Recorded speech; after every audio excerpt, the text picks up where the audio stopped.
J'accueille maintenant François Léotard.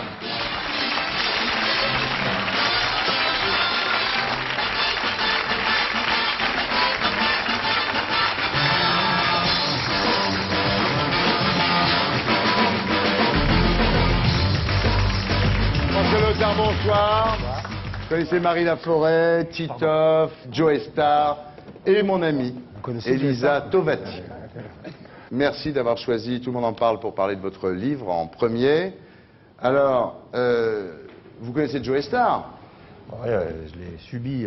En juin 96, lorsque Marchiani, le préfet du Var, obtient que NTM soit déprogrammé du festival dans le Var, je suis le seul à l'avoir défendu. vous protestez. Ce qui était pas Je suis d'accord. Ça, je ne le sais pas, mais Si. La vraie raison pour laquelle, quand même, je serre la main au jeune homme qui est à côté de moi, c'est que je suivais son frère, je respectais beaucoup ce qu'il faisait. Non, mais il a protesté. C'est vrai, François Léotard a protesté. Non, mais j'ai l'impression de le croire sincère. c'est vrai, il a protesté. De toute façon, Marchiani, c'est pas son copain, donc de toute façon, tout ce que faisait Marchiani, il protestait. Bon. C'est un copain à qui? Voilà, c'est un copain à Pasqua, Marchiani. Oui, c'est pas les copains à Léotard. C'est ce que je voulais dire. Mais 5 mois plus tard, quand même, vous avez un petit peu varié. Vous avez estimé que la condamnation, quand même, était pas si mauvaise que ça. Et voilà. Parce qu'il avait fait un truc, je sais plus quoi. Là. Mais quoi que j'ai pu faire, je veux dire, il y a ma musique et moi, et c'est deux choses quand même. Bien. Réconciliez-vous, puisque c'est une soirée. On s'est serré la main. Ouais, bah, très bien. Alors, François Léotard, vous avez arrêté définitivement la politique. Oh, quel bon truc. Il a arrêté, il a dit j'ai fait le tour, j'arrête. Et fin décembre 2001, vous avez été nommé inspecteur général des finances, nommé en Conseil des ministres par Chirac et accepté par Jospin. Il n'a pas arrêté. Il a abandonné tous ses mandats politiques. Alors, je crois que le dernier que vous avez abandonné, c'est député du Var. Ouais. Vous étiez élu sans arrêt depuis des lustres. 25 ans. Depuis 25 ans. Et vous avez arrêté. Donc maintenant, il n'a plus de fonction politique. François Léotard n'est plus un homme politique. On va voir, c'est un... Inspecteur des finances. Inspecteur des finances, justement. Alors, qu'est-ce que c'est? Alors, alors expliquez-nous, François. Quand j'ai fait l'ENA, je suis rentré dans la préfectorale. Après, j'ai été élu pendant 25 ans. Et là, je retourne dans l'administration. C'est l'administration, donc c'est pas la même chose. Quand on est dans la vie politique, on est élu. Voilà. Dans l'administration, on est nommé. Et c'est pas mal payé en même temps, hein? Ouais, à mon avis, moins qu'ici. Moins que moi? Oui, c'est ce que j'allais dire. Je voulais, à mon avis. Mais à la fois, c'est normal, hein? À mon avis, beaucoup moins. Mais oui, c'est normal aussi. C'est moins stressant en même temps, oui. Non, ça gagne, alors on peut le dire aussi, puisqu'on dit tout, ça gagne 60 000 balles par mois, inspecteur des finances. Moi, j'en suis pas là. Pour l'instant, j'ai commencé il y a un mois, j'en suis pas là. Ouais, mais qu'est-ce qu'on fait quand on est inspecteur des finances? L'autre jour, je suis allé inspecter la douane de Saint-Malo. Ouais. Ah oui, vous inspectez? Ouais, on arrive, on discute avec les gens, on regarde ce qui se passe, on regarde s'ils travaillent bien, s'ils arrivent à l'heure le matin, si voilà, c'est un peu bon. C'est juste ça. Bien. Ouais, donc aujourd'hui, François Léotard, vous êtes soumis à un devoir de réserve. On peut dire quand même que vous êtes plutôt favorable à Chirac qu'à Bayrou. Ouais, je dirais même pas ça. Je veux dire que j'ai des convictions depuis 30 ans, j'ai jamais changé, et je suis pas à gauche. S'il faut dire les choses de façon négative, ça c'est vrai. Mais voilà, je m'arrête là. Ouais. Et Chirac plutôt que Bayrou, mais c'est quoi l'alternative? Chirac-Bayrou Il y en a un qui est centriste, c'est Bayrou. Oui, et puis il y en a un qui est RPR, c'est voilà. Et puis il y a des centristes qui sont pour Bayrou. Et puis il y a des centristes qui sont pour Chirac, comme Douste Blazy, par exemple. Alors en tous les cas, François Léotard a déclaré il y a 20 ans, donc c'est pas un propos de circonstance, c'était en 82, vous avez déclaré « J'ai toujours eu le sentiment que la littérature c'était vrai, c'était le monde réel, et que le reste était faux ». Donc c'est pas nouveau, hein.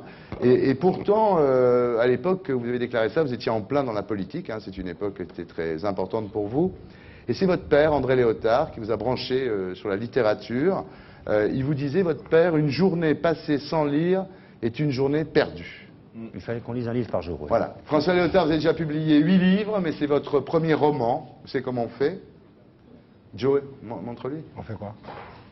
Je vais faire ça avec la main. Ah, il peut faire que ça, oui. Attention, 1, 2, 3.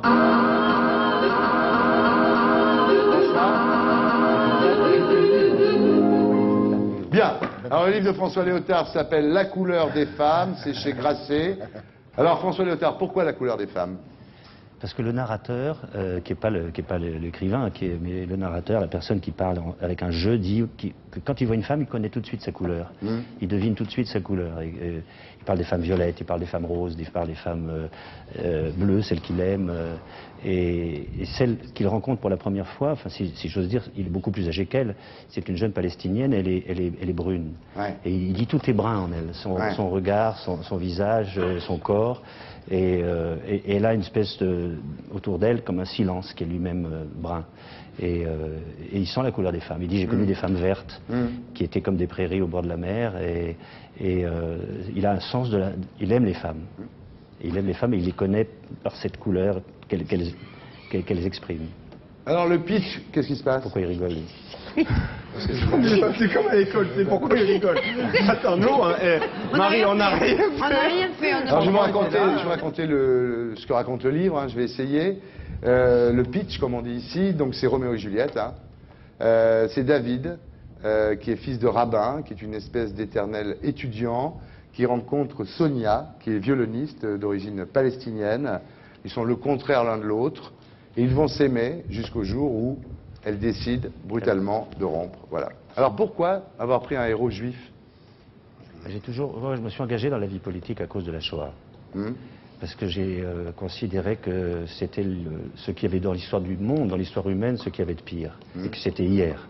Et que donc l'idée du progrès lui-même, c'est une idée qui m'est assez étrangère. Je pense que l'homme, l'humanité, l'humain peut continuer aujourd'hui à torturer, à tuer, à fusiller, à pendre. François Léotard, ce livre parle de la guerre. Et vous qui vous vivez en héros romantique, est-ce que ça vous a manqué finalement de ne pas avoir pu vivre l'aventure d'une guerre? Ouais, je suis dans une génération où on voulait tous être Jean Moulin. Ouais. On se disait au fond, il y a quelque chose. Si de nouveau ça revenait, c'est ça qu'il faudrait faire. Puis voilà, on est arrivé après la guerre d'Algérie.